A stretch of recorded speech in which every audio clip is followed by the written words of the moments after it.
الحمد للہ رب العالمین والصلاة والسلام علی من کان نبیا وآدم بین الماء والطین اما بعد فاعوذ باللہ من الشیطان الرجیم بسم اللہ الرحمن الرحیم۔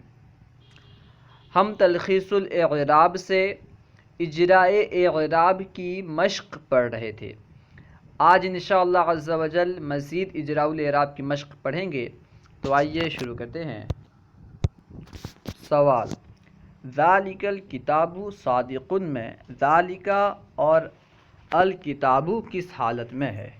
ذالک الکتاب صادق میں ذالک اور الکتاب کس حالت میں ہے، یعنی ذالک کس حالت میں ہے اور الکتاب کس حالت میں ہے، اور الکتاب پر ضمہ کیوں آیا اور صادق پر ضمہ کیوں آیا۔ سوال سمجھ لیں کہ ذالک اور الکتاب کس حالت میں ہے، الکتاب پر ضمہ کیوں آیا، صادق پر ضمہ کیوں آیا۔ اب جواب سماعت فرمائیں۔ جواب: ذالک مبتدا ہونے کی وجہ سے حالت رفعی میں ہے، کیونکہ مبتدا مرفوع ہوتا ہے، اسی وجہ سے ذالک کیونکہ مبتدا ہے اسی وجہ سے حالت رفعی میں ہے، اور اس میں غیر متمکن ہونے کی وجہ سے، اس میں غیر متمکن ہونے کے سبب اس پر کوئی اعراب نہ آ سکا۔ اس میں غیر متمکن یعنی مبنی، کیونکہ ذالک مبنی ہے، اس میں اشارہ بعید ہے، اور آپ جانتے ہیں کہ اسماء اشارہ مبنیات کے قبیل سے ہے، ٹھیک ہے۔ اسی وجہ سے ذالک کیونکہ مبنی ہے، اسی وجہ سے مبنی ہونے کی وجہ سے اس پر اعراب نہیں آ سکا۔ اور الکتاب کی بات رہی تو بتا رہے ہیں کہ اور الکتاب چونکہ ذالک کا مشار الیہ ہے، اس لیے وہ بھی حالت رفعی میں ہے۔ پھر چونکہ الکتاب مفرد منصرف صحیح ہے، تثنیہ یا جمع نہیں ہے، مفرد ہے، غیر منصرف نہیں ہے، نیز اس کے آخر میں کیونکہ کوئی حرف علت نہیں ہے تو یہ مفرد منصرف صحیح ہوا۔ تو حالت رفعی میں مفرد منصرف صحیح کا اعراب کیا ہوتا ہے؟ ضمہ کے ساتھ، اسی وجہ سے اس پر ضمہ ہے۔ وہی بیان کر رہے ہیں کہ ذالک الکتاب چونکہ ذالک کا مشار الیہ ہے، اس لیے وہ بھی حالت رفعی میں ہے۔ پھر چونکہ الکتاب مفرد منصرف صحیح اور حالت رفعی میں ہے، اس لیے اس پر ضمہ آیا۔ اور صادق مفرد منصرف صحیح ہے، صادق مفرد ہے، تثنیہ یا جمع نہیں ہے، نیز اس کے آخر میں کوئی حرف علت نہیں ہے تو صحیح ہے، غیر منصرف نہیں ہے تو منصرف ہے۔ تو صادق مفرد منصرف صحیح ہے، اور خبر ہونے کی وجہ سے حالت رفعی میں ہے، کیونکہ جس طرح مبتدا مرفوع ہوتا ہے ٹھیک اسی طرح خبر بھی مرفوع ہوتی ہے، کیونکہ صادق خبر ہے اسی وجہ سے یہ حالت رفعی میں ہے، اور مفرد منصرف صحیح ہے تو مفرد منصرف صحیح کا اعراب حالت رفعی میں ضمہ کے ساتھ آتا ہے، اسی وجہ سے صادق ضمہ کے ساتھ ہے، ٹھیک ہے، اس لیے اس کا اعراب بھی ضمہ کے ساتھ آیا۔ سوال اب دیکھیں: یذهب المسلمون الصالحون، اس کا معنی ہے نیک مسلمان جاتے ہیں یا جائیں گے۔ سوال کر رہے ہیں کہ یذهب المسلمون الصالحون میں المسلمون کس حالت میں ہے اور الصالحون کا اعراب واو کے ساتھ کیوں آیا؟ جواب: المسلمون فاعل ہونے کی وجہ سے حالت رفعی میں ہے۔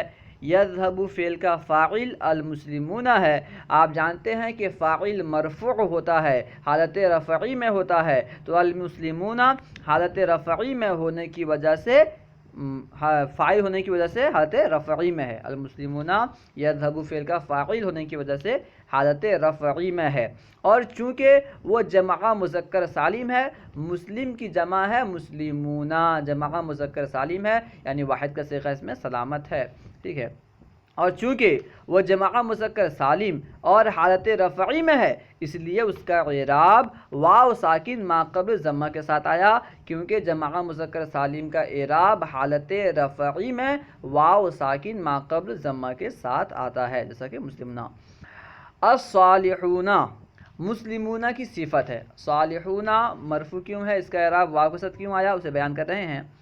الصالحون مسلمون کی صفت ہے، اس لیے وہ بھی حالت رفعی میں ہے، کیونکہ آپ جانتے ہیں موصوف صفت کا اعراب ایک ہوتا ہے، موصوف صفت ایک حالت میں ہوتے ہیں. اسی وجہ سے جب مسلمون حالت رفعی میں ہے تو اس کی جو صفت ہے الصالحون وہ بھی حالت رفعی میں ہے.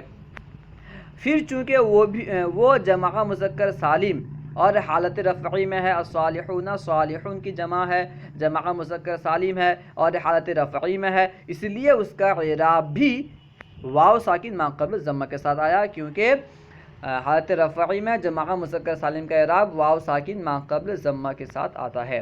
سوال من ضربہ، من ضربہ کا لفظی ترجمہ اور محاوری ترجمہ دونوں بیان کر رہے ہیں. من ضربہ بریکٹ میں لکھے ہیں لفظی ترجمہ، کون مارا، کون مارا اس نے، من کا معنی کون اور ضربہ کا معنی مارا اس نے. ٹھیک ہے، لفظی ترجمہ ہوگا کون مارا اس نے، اور با محاورہ ترجمہ کس نے مارا. من ضربہ کا محاوری ترجمہ ہوگا کس نے مارا. اب سوال دیکھیں، اس عبارت میں لفظ من ضربہ کا فاعل ہے یا نہیں، اور من کس حالت میں ہے. سوال کر رہے ہیں کہ من ضربہ میں من لفظ ضربہ کا فاعل ہے یا نہیں، اور من کس حالت میں ہے، حالت رفعی میں ہے، حالت نصبی میں ہے، حالت جری میں ہے، کس حالت میں ہے. اب جواب دیکھیں. جواب من مبتدا ہونے کی وجہ سے حالت رفعی میں ہے. مبتدا کیونکہ حالت رفعی میں ہوتا ہے، اسی وجہ سے من بھی حالت رفعی میں ہے، یعنی مبتدا ہونے کی وجہ سے من حالت رفعی میں ہے، کیونکہ من جو ہے اسم ہے. ٹھیک ہے، من مبتدا ہونے کی وجہ سے حالت رفعی میں ہے. لیکن چونکہ مبنی ہے، من مبنی ہے، معرب نہیں ہے، اس لیے اس پر کوئی اعراب نہ آ سکا، کیونکہ اعراب معرب پر آتا ہے، اعراب اس میں متمکن پر آتا ہے، اعراب اس میں غیر متمکن یعنی مبنی پر نہیں آتا، اس لیے اس پر کوئی اعراب نہیں آ سکا. ضربہ کا فاعل من نہیں بلکہ ہوا ہے. ضربہ کے اندر ہوا ضمیر پوشیدہ ہے جو کہ اس کا فاعل ہے. بیان کر رہے ہیں کہ ضربہ کا فاعل من نہیں بلکہ ہوا ہے، جو ضربہ میں پوشیدہ فرض کیا گیا ہے، یعنی مانا گیا ہے. چونکہ من فعل سے پہلے مذکور ہے، اس لیے وہ فاعل نہیں قرار پا سکتا. فاعل کی تعریف پر دوبارہ غور کر لو. یعنی فاعل جو ہوتا ہے یہ فعل کے بعد ہوتا ہے، اگر فعل سے پہلے فاعل کو لے آئیں گے تو پھر وہ مبتدا بن جائے گا، وہ فاعل نہیں رہے گا. ٹھیک ہے. سوال غسلت لوحی زیدن، میں نے زید کے 2 تختیاں دھوئیں. میں نے زید کی 2 تختیاں دھوئیں. اس عبارت میں کون سا کلمہ فاعل ہے، لوحی کس حالت میں ہے، زیدن پر کسرہ کیوں آیا. اب جوابات دیکھیں. غسلتو کے آخر میں تا جو ضمیر متصل مرفوع ہے وہی فاعل ہے. غسلتو فعل ہے تو اس کے آخر میں جو تا ضمیر مرفوع متصل ہے وہ فاعل ہے. ہاں بیان کر رہے ہیں جو ضمیر متصل مرفوع ہے وہی فاعل ہے. مبنی ہونے کے باعث اس پر کوئی اعراب نہ آ سکا. فاعل تو مرفوع ہوتا ہے کیونکہ تا جو ہے جو ضمیر ہے یہ مبنی ہے، تمام ضمائر مبنی ہیں، تو مبنی ہونے کی وجہ سے اس پر کوئی اعراب نہ آ سکا.